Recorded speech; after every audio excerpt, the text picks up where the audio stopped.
Today, when people associate practicing hijab or the veil with a particular religion, they fail to understand that hijab was never bound by a border or religion. Rather, it was practiced by many civilizations worldwide. Historians have evidence that even in the pagan civilization of Rome, people used to practice the veil. And quite interestingly, even the Persian Empire, Rome's archenemy, had the same practice. Despite being geographically distant, Arabs and Indians also had the same practice, and to date, they are seen observing it.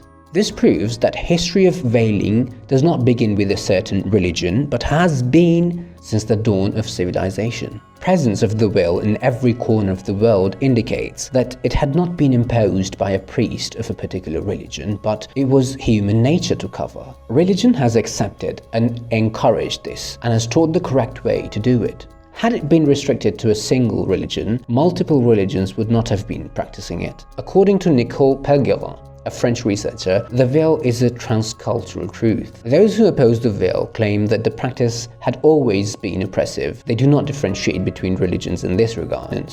They attribute it to male dominance, jealousy, insecurity, and selfishness. Discussing the purpose of hijab or the veil, Nicole writes in her book Voiles that there were various motives behind it. In some places, only married women used to wear the veil and removed it only as a sign of wanting a divorce.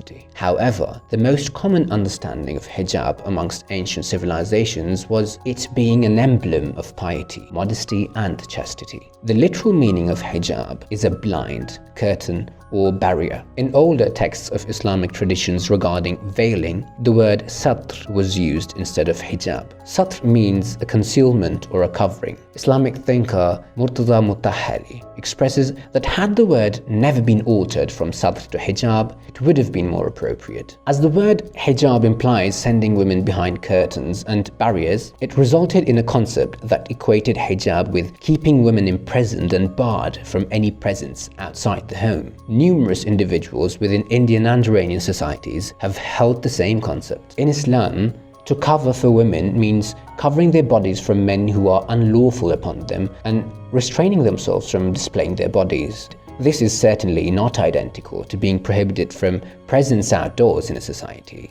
This idea has also been put forth in the following Quranic verse. O Prophet, tell your wives and your daughters, and the women of the faithful, to draw closely over themselves their chadors. That makes it likely for them to be recognized and not be troubled, and Allah is all forgiving, all merciful. This verse does not indicate an obligation for women to be kept imprisoned indoors. Instead, it instructs women to stay covered in order to steer clear of trouble. Islam is also one of the religions that orders to continue the practice of covering, treading the path of human nature.